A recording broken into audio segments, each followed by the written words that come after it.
À travers donc d'un concert de Serge Benoît en France, à Angers, que j'ai découvert mon invité du jour. Il fait partie de ceux qui donnent de la visibilité à la musique ivoirienne au niveau de l'Europe.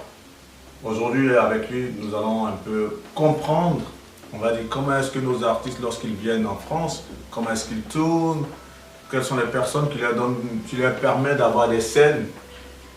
Bonjour Dean. Dis-le. Ah, c'est toi. Droit dans les yeux.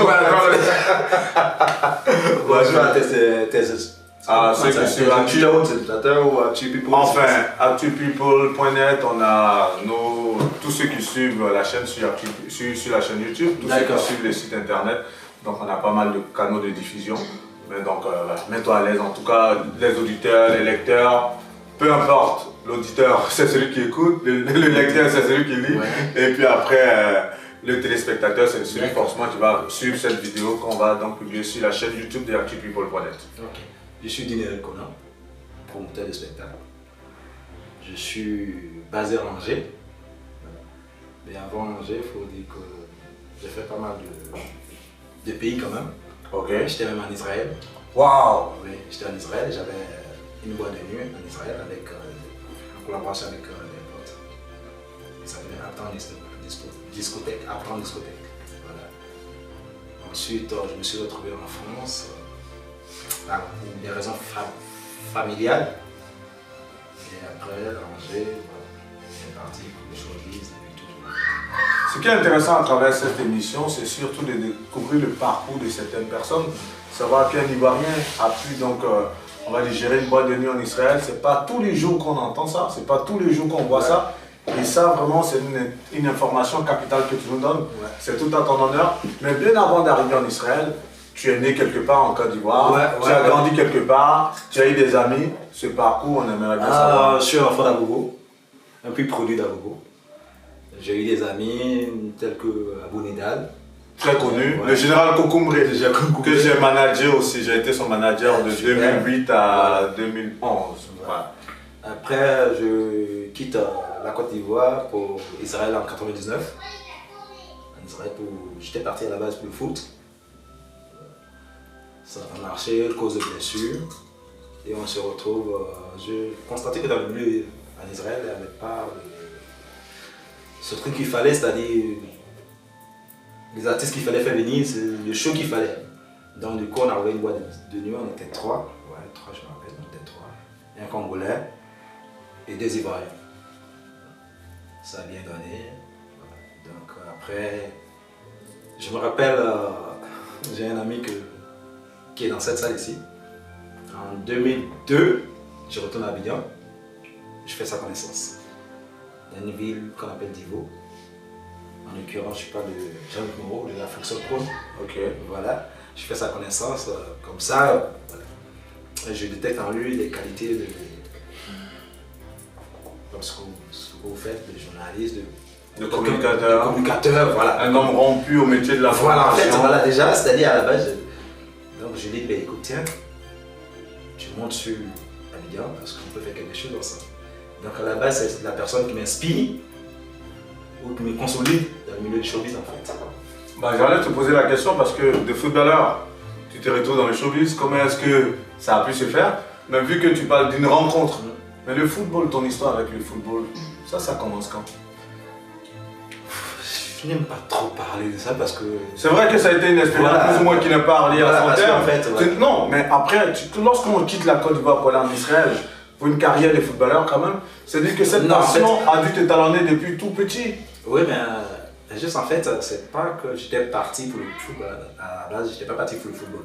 J'étais parti pour, comment on dit, pour me chercher. Donc c'est pas que j'ai un agent direct qui me fait partir en fait. Non. Je vais sur place et puis, donc j'étais avec un club de 3e division. On sort même dans les journaux, on était 4 à l'époque. Dans à Tel Aviv, 4 blacks à l'époque. Je jouais dans un club de 3e division. Donc le foot, je ne veux pas trop en parler, restons sur le côté showbiz pour l'instant. Je l'entends bien, et ça on ne va pas décortiquer plus que ça. Tu rencontres Jean-Luc Moreau en 2002 à Divo. tu piques là le virus, en tout cas on va dire du showbiz. Ouais. Et c'est en quelle année tu remontes en France et que tout cela s'enchaîne? Je remonte en 2003. Ouais, je remonte en 2003. En 2003, je remonte. Et je reviens en 2005. Je prends encore mon frère, mon pote, Jean. Et on se retrouve à la Cité Rouge, à l'époque, je me rappelle. Et on crée une structure qu'on appelle Sababa Prod. Avec un ami journaliste aussi, qui j'ai fait coucou, Andy. Oui. Voilà, qui était à Star Magazine. Voilà, qui était à Star Magazine. Avec mon vieux frère Soum Junior Moriba. Bien sûr. Le vieux frère. Toujours. C'est vrai, tu vois, tu as laissé mon souvenir dans la tête de Didier. Voilà. Il parle de tes costumes. Là, il est maintenant sur la 3 avec Didier Blé. Ah ouais. Il est au niveau de la structure, il est au niveau de l'équipe de production. Ah ouais, belle information Voilà. parce que voilà. Oui, attends. C'est une éminence grise qui sert en tout cas aux jeunes. Il essaie d'encadrer les jeunes au niveau de la 3 en tant que responsable de la production. Coucou à toi, vieux père. C'est mon vieux père. Moi, c'est mon bon vieux père. Soum Junior. Ok, donc avec Andy, Jean-Luc Moreau et toi, oui. Voilà, on monte Sababa Pro dans sa chambre, dans la chambre de Jean-Luc Moreau. On s'est dit, je me rappelle qu'on a fait des soirées il y avait une boîte de nuit qu'on appelait Nigara. Et c'était aux 2 plateaux, à Las Palmas. Voilà, on a eu à proposer, c'était qui, Lewis et puis Che Guevara pour une soirée, voilà. Après ça, j'ai compris que on pouvait avancer. Du coup, la team te met en place avec Andy, Jean-Luc Moreau et toi à la Cité Rouge, à Cocody. Et comment ça se passe? Vous organisez des soirées et ensuite tu remontes, je crois, en Israël. Ouais. Les soirées que vous organisez, tu peux revenir un peu là-dessus brièvement? Non, en Israël, c'était... Non, déjà en Côte d'Ivoire avant de partir en Israël. Oui, il y avait DJ Lewis. On a fait DJ Lewis. Tu m'as dit on au a Niagara. fait Che Guevara. Voilà, on a fait une soirée avec ces 2 artistes. Ça s'est bien passé, très bien passé. Tout de suite, je comprends qu'avec cette team, on pouvait aller de l'avant. Je quitte Israël pour la Côte d'Ivoire. Je continue avec la même team. On fait des événements par-ci, par-là. Tout se passe encore très bien. Pour des raisons familiales, je me retrouve en France. Je me retrouve en France et puis voilà, c'est parti. Quand tu dis raison familiale, c'est quoi? Raison familiale, il faut dire que je me suis marié en Israël. Mon ex-épouse, elle est ivoirienne. On s'est marié en Israël, elle était enceinte. Donc j'avais voulu qu'elle vienne s'installer ici en France. Donc c'est ainsi qu'elle est rentrée en France. Donc il fallait rejoindre ma famille. Et tu rejoins la famille en quelle année? Oh, j'ai rejoint la famille en 2014 exactement. 9 ans après? Oui, mais en fait je faisais des... Va-et-vient parce que entre la France et la Côte d'Ivoire. Parce que j'avais décidé de m'installer en Côte d'Ivoire. Ok. Vous organisez des spectacles, c'est ça? Oui, on organisait des spectacles, on était dans la production aussi, on manageait aussi certains artistes. Ça s'est pas bien passé, vous savez que dans ce milieu c'est un peu compliqué des fois. Oui, parce que j'allais te demander, est-ce que ça fait vivre son nom quand même?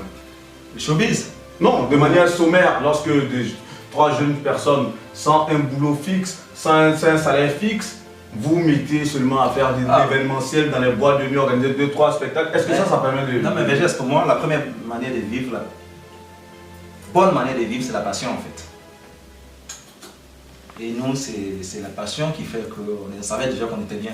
Tout se passait bien. La passion, ça paye les factures? Non, cette question, les personnes... Voilà, d'aucuns seront tentés de poser cette question. Je t'ai dit oui, pourquoi? Je t'ai dit oui simplement parce que la passion te permet d'atteindre ton objectif. Super. Voilà. Et quand l'objectif est atteint, il n'y a pas de problème avec les factures. Quand l'objectif, c'est dans tous les sens en fait. Soit financier, voilà, matériel, ainsi de suite. Entre-temps, forcément, il y a pas mal de galères aussi. Hein. Comme dans tout métier, comme dans toute vie. Mais après c'est les échecs qui préparent la victoire, comme on le dit. Les galères ou les échecs que vous avez vécus, c'est quoi? C'est les deux. Non, raconte-nous un peu. Ouais, c'est les deux. La période où vous êtes retrouvés dans la dèche avec Jean-Luc Moreau, Andy, en train de vous chiffonner un peu la tête et dire... Je me rappelle... Merci. On veut bien savoir. Oui, je me rappelle de l'histoire. Je devais partir au Cameroun. Et je vous assure que je n'avais pas de costume. J'avais pas de costume. Et Moreau qui rentre à la Cité Rouge, qui rentre et qui me fait sortir le costume. Je dis, mais ce gars-là, il ne s'habille pas mieux que moi, qu'est-ce qu'il raconte lui? Donc du coup, Moreau me donne un costume, tu vois. Je porte le costume, je me rends compte qu'après le pantalon, après c'était ça. C'est percé, le débat est percé. Bon, après, je pars au Cameroun. C'était un samedi à 17h. J'arrive à Douala d'abord. J'ai atterri à Douala, on venait me chercher. En fait, je suis là, je sais que mon pantalon est percé. Mais tu vois, mes potes qui viennent me chercher, tu vois, ils sont. Ah, bon, d'accord. T'es allé au Cameroun pourquoi? Voilà, là où je voulais rebondir parce que j'ai connu un vieux père, un ami, un pote, comme un père pour moi, qui s'appelle Mouché Célestin, qui est un grand monsieur qui fait fort d'abord à Yaoundé, il s'appelle Mouché Célestin, et on s'est connus en Israël. Je l'ai croisé dans un supermarché. Le supermarché, il m'a accosté, il m'a dit bonjour, je suis Roberto. J'ai dit écoute, si vous avez le temps, ce soir vous passez chez moi à la maison. Enfin, j'étais un peu bien quand même. Donc on passait à la maison, c'est comme ce qu'il est passé.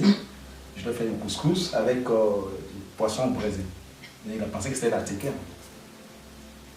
Il a bien mangé, depuis lors, il était à son hôtel, mais chaque soir, quand je finissais, il dansait.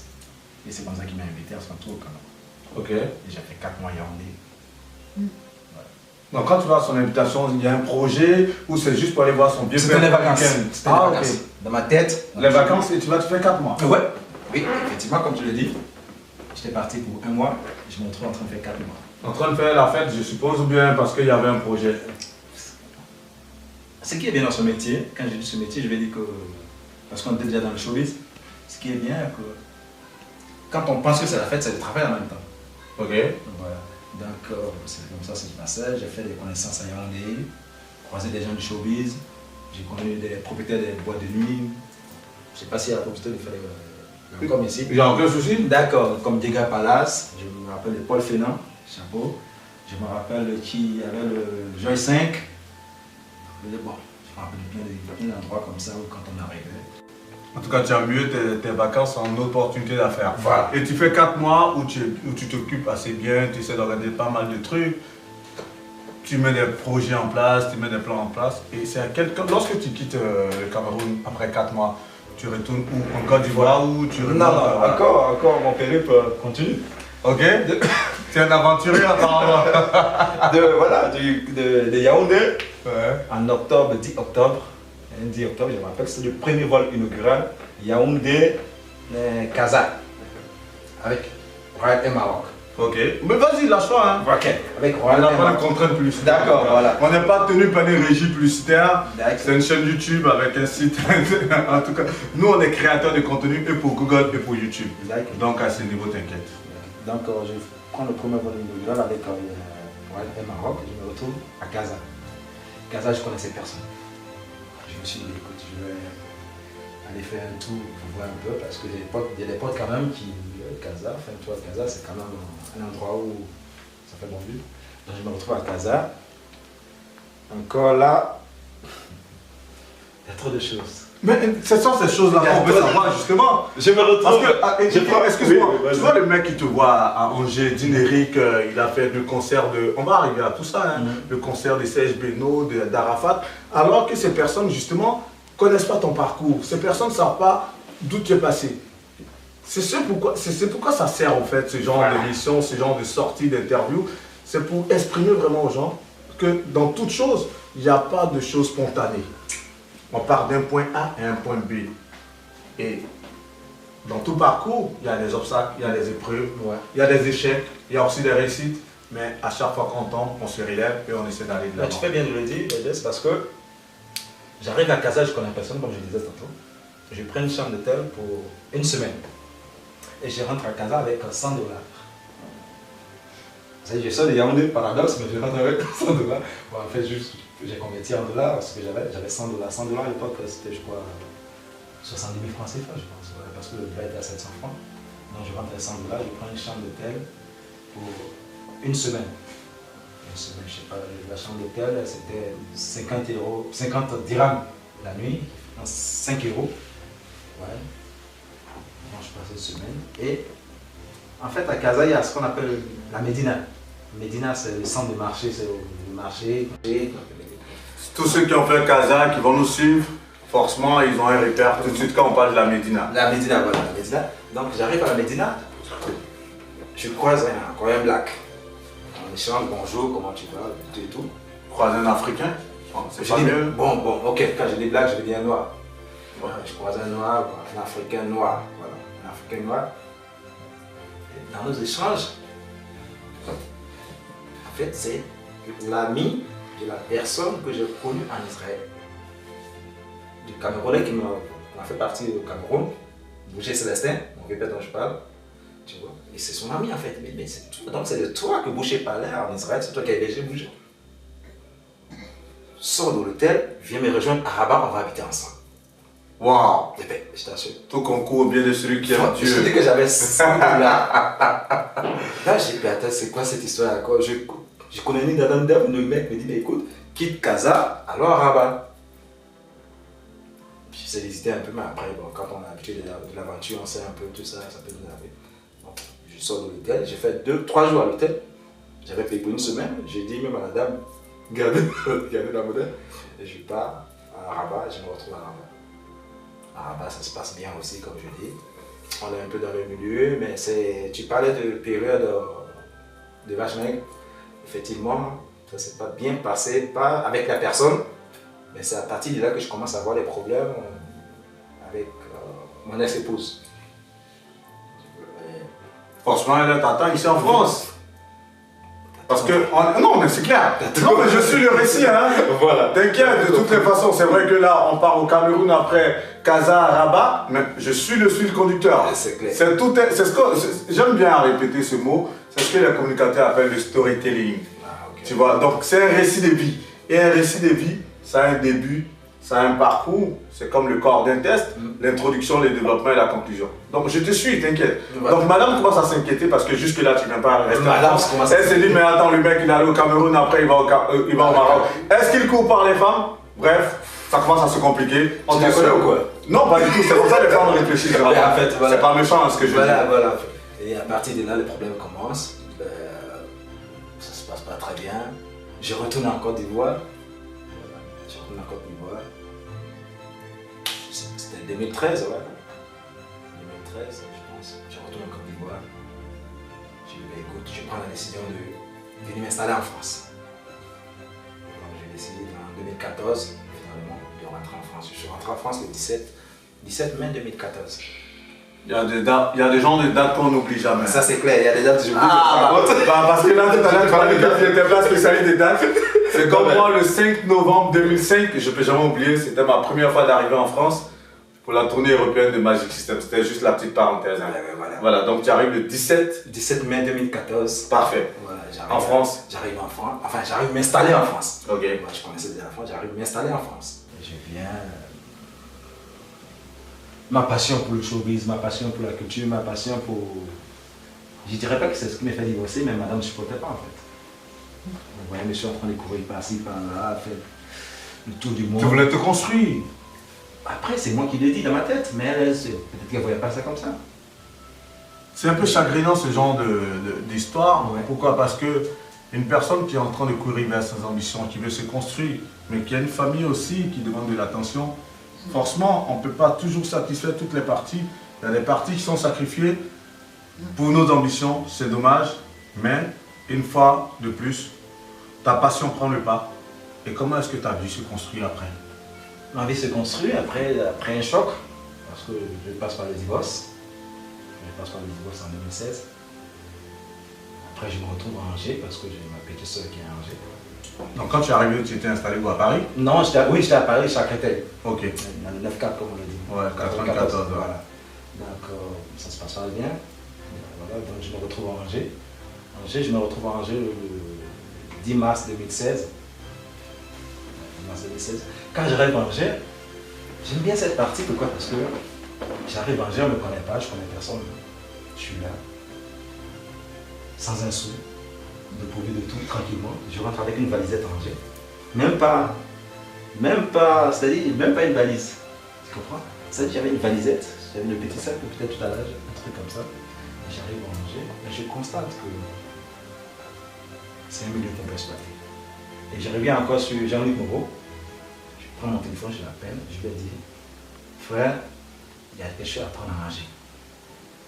Jean-Luc est plus loin, je lui dis, Angers, c'est bon, c'est un bon terrain qu'on peut exploiter. Tout est fermé. Et je croise un Congolais, je lui dis, s'il te plaît, est-ce qu'il y a un endroit pour prendre un verre? Je trouve une épicerie comme ça, un petit endroit, à peine 4 mètres carrés. Ça dit, on s'assoit pour prendre un pot et tout. J'ai dit, ok, d'accord. Qu'est-ce que je fais à Angers? Je fais venir des produits d'Abidjan, enfin des produits, je veux dire, attiqué, piment, manioc, tout ça, je fais venir d'Abidjan. J'envoie un peu de sous à Abidjan, 50 euros, 5 euros à des potes. Je me fais venir ces produits en fait. Et je me promène dans différents endroits, que ce soit dans un salon de coiffure, que ce soit dans une épicerie, pour proposer ces produits. Après, j'ai commencé aussi à vendre même les mèches des femmes. Je fais venir d'Abidjan, des crèmes, voilà, pour la peau, pour les femmes et tout. En fait, ce que tu es en train de me raconter, c'est tellement beau, mais en même temps, on dirait, mais c'est trop facile. Tu arrives en France, tu divorces avec ta femme, tu te retrouves à Angers. Du jour au lendemain, tu ramènes de la tiéké, du piment, de la jovan, tout ce que tu peux trouver, tout ce que tu peux commander. Tu te balades d'épicerie en épicerie, tu essaies de proposer ta marchandise. Oui. Tu n'as pas de travail, tu n'as pas de revenus, tu n'as pas un but de temps. Voilà. Merci. Voilà, merci parce que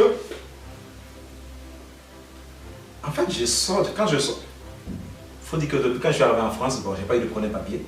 Oui, forcément, tu es marié, donc voilà, j'ai pas eu de premier papier. Ça, c'est pas un souci. Voilà, 6 mois après, je me retrouve résident. Et je te dis résident. Mais seulement qu'avant de partir, enfin avant de divorcer, parce que ça s'est passé dans une situation compliquée. Les papiers ont disparu. On va dire ça comme ça. Attends. Donc je me retrouve à Angers. Dans un fichier français. Oui. Je suis bien là-bas, mais de façon palpable, je suis sans document. Ta carte de résident, ta carte de 10 ans, voilà. Tu l'as plus. Tu la perds comment? Ah ça. Je l'ai plus. Mais tu la perds comment? Je la perds. Comment si je savais j'allais la retrouver? C'est parce que je ne sais pas. Tu as ta carte de résident, je suis résident dans la maison.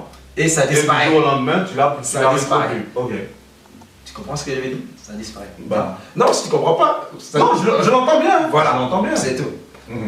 Donc, c'est pourquoi je me retrouve à Angers. Il faut refaire cette carte. Il faut encore fournir les mêmes documents à la préfecture. On ne peut pas faire un duplicata? Non. Ou on paye 200, 300 euros. La carte de résident, il n'y a pas possibilité de payer. Je ne sais pas. Peut-être que maintenant, je ne sais pas. Moi, je te parle de quand ça se passait à l'instant. En fait. Ok. Voilà. Maintenant, je ne sais pas. Vous savez que chaque jour, ça évolue et tout.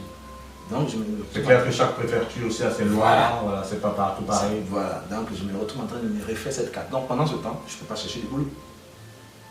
Ça peut te faire rigoler, mais ce que je te dis. Non, je t'explique. Ce que je suis en train de te dire. Ce que je suis en train de te dire. Oui. Tu as perdu ta carte de résident, peut-être parce que ton ex-compagne a dû faire un recours. Non, non, si on m'avait retiré, je l'ai dit. Voilà. Non. C'est perdu. Voilà, non. C'est disparu. Disparu, mais c'est ce que j'ai dit. Ok, donc tu remontes la pente, tu essaies de trouver de petites voies pour avoir de quoi survivre. Et donc, toi, tu te tournes à pouvoir commercialiser en griffe des marchandises qui viennent d'Abidjan. Petit à petit, tu fais ton trou. La suite. Ouais, petit à petit, je fais mon trou. Et je me rappelle que ma première soirée ici, enfin mon premier show avec les artistes. Donc tu n'as pas de papier, tu ne peux pas donc aller chercher du boulot. C'est comme ça que tu te débrouilles et tu te lances en tant que promoteur de spectacle, de facto. Oh non, je ne me suis pas lancé tout de suite. C'est des grands frères que je respecte qui sont en Angers. Bonsoir Vipa Omadoum. Ils viennent me voir, ils me disent Dean, on a entendu parler de toi par le biais de telle personne et tout. Donc il y a Kérizone qui va venir. On te confie la communication, tout ce qui est communication. Kérizone. En fait, occupe-toi de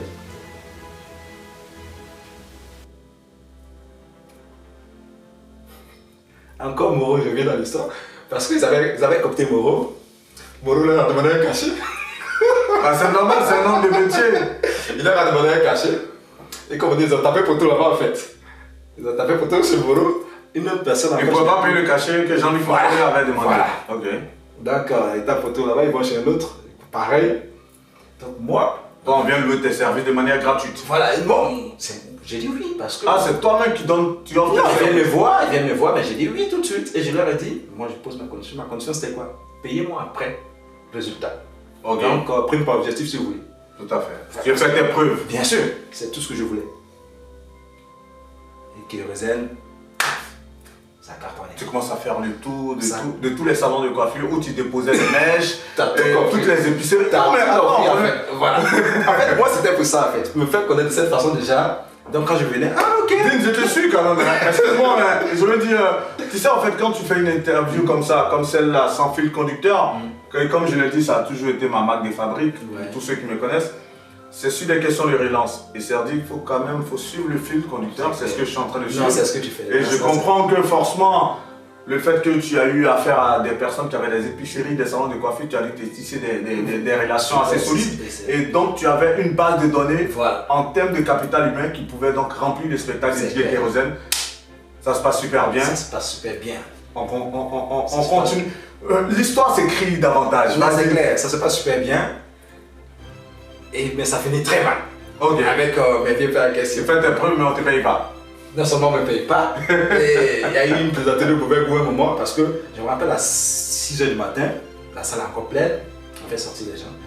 Il y a le président des Ivoiriens que je salue en passant, Cyril Corel, à Angers, qui vient me féliciter, me dit vraiment tu viens d'arriver, chapeau pour tout ce que tu as fait.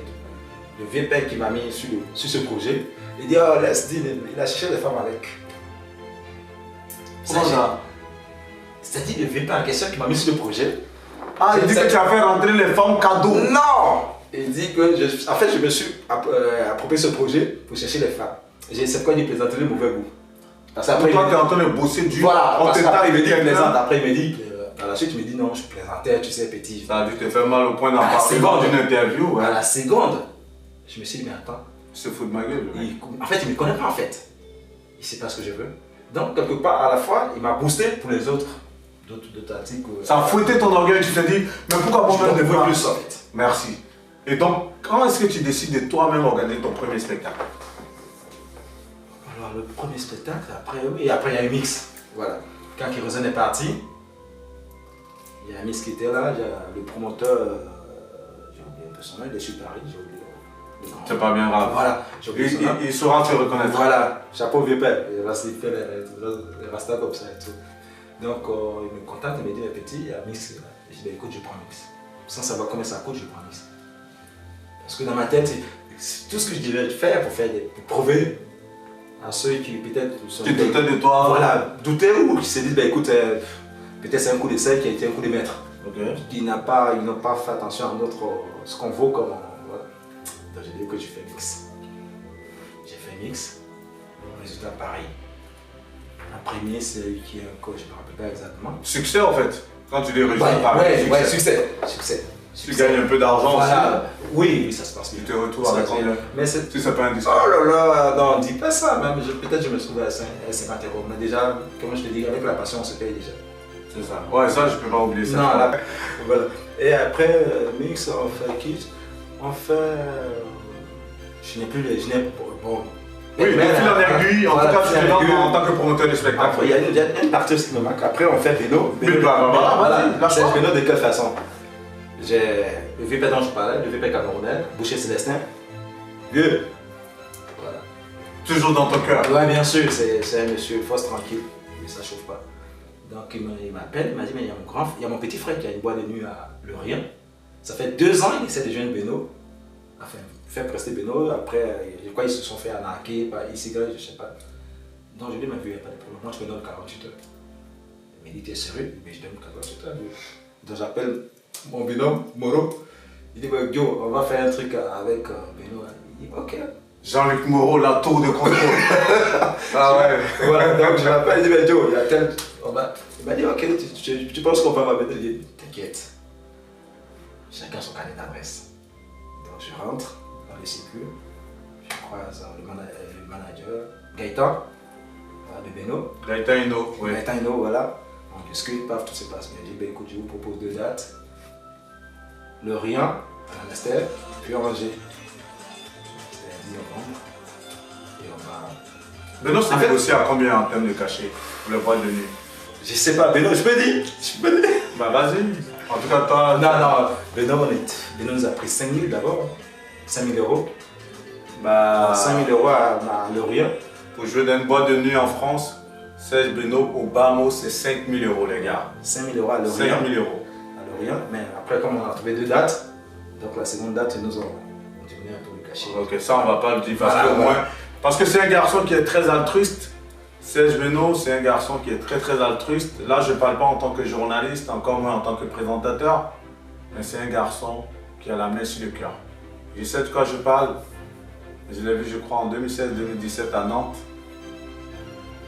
Un garçon, en tout cas, je m'arrête là, il a la main sur le cœur. Et forcément, il peut faire des faveurs à des promoteurs qui essaient de lui donner de la visibilité. Et ce sont ce genre de choses, ce genre d'actions qu'on demande aux artistes. Parce que lorsqu'on voit des jeunes comme ça, comme Dineric, au-delà de Dineric, un garçon que je salue à Nantes, Ben de Nantes, ces promoteurs-là qui fourmillent dans les villes en France, qui essaient de donner de la visibilité à la musique ivoirienne, c'est pas parce que ces personnes cherchent de l'or ou vont avoir de l'or, encore moins des millions d'euros. Mais il faut qu'on essaie de s'entraider. C'est surtout ça. Et donc, Serge Benoît, il vous fait donc un rabais sur la date de Ouais, la deuxième date, bien sûr. Tout à fait. Ouais, 19 novembre, il nous fait un rabais, il vient en Angers. Tu étais présent. C'est là que, c'est ce que je disais en introduction tout à l'heure. Tu étais présent. Après, Serge Benoît m'a invité, j'étais là avec Zoda, toute la danseuse, voilà. On a bu un peu de champagne, on a rigolé. Ouais, avec Boris aussi. Boris était là. Donc ça s'est bien passé, j'ai vu, tranquille. Mais j'étais à Beno. En fait, je croise Beno à l'hôtel, quand je viens me voir à l'hôtel. Je lui demande, ça va? Il dit ça va. Qu'est-ce que tu as dit? Je suis fatigué. Tu vois, il est là comme ça, tu sais, c'est quelqu'un. Je suis fatigué. parle pas beaucoup. Oui, il te dit, je suis fatigué. Je dis, mais à Lorient, tu étais fatigué. Tu arrives à Angers, tu es fatigué. C'est quoi ça? Toi, tu viens me voir quand tu es fatigué, quoi. Parce qu'en fait, il devait venir au resto pour manger, ils sont pas venus. Il a préféré recevoir sa nourriture à l'hôtel et tout. C'est les filles qui sont venues, Zota et Fallon. Ils sont venus au restaurant. Donc, Beno, il a su toujours. Hein. De toute façon, tu étais dans mes shows, tu as vu, voilà, il a assuré. Après, Beno, on est passé à qui? Il y a eu aussi la Martiniquaise, oui, Stony. Stony, on a fait Stony aussi 2 dates. Stony, Martiniquaise. On l'a fait aussi à Lorient. Et puis ici à Angers. Enfin, à Angers. Donc, après, il y a eu qui encore? Arafat. DJ Arafat. Ouais, Arafat.